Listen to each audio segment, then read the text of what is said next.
Let's start in Calgary with CTV's Timm Bruch. Tim? Sandy, here in Alberta, shocking numbers today cap off a record-breaking week for our province.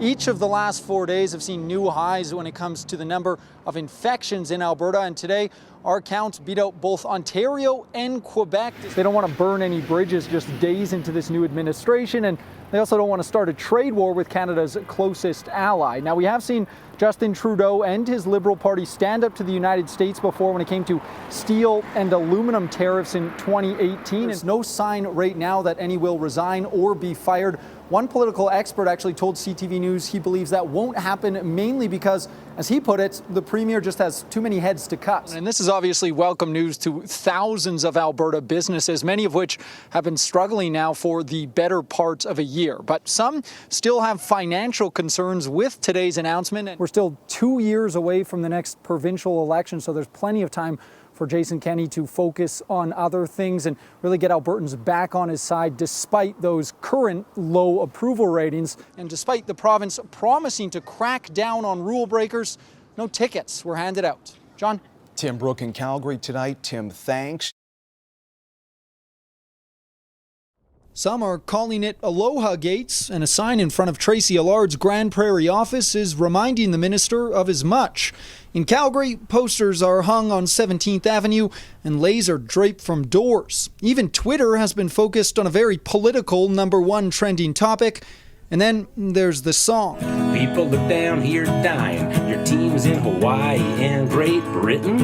I don't remember a time when I've seen people as angry as they are. And as that anger grows, so too does the list of travelers. CTV News has learned Fort McMurray Wood Buffalo MLA Tanny Yao is believed to be in Mexico. The party says it's trying to reach him to get Yao to come home.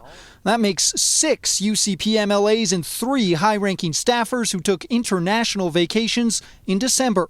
If the new president doesn't want to revisit the Keystone XL debate, Alberta's premier says there's only one course of action. The government of Canada must impose meaningful trade and economic sanctions in response. Jason Kenney had tough words for Joe Biden on Wednesday as the newly elected president signed an executive order to revoke the pipeline's permit.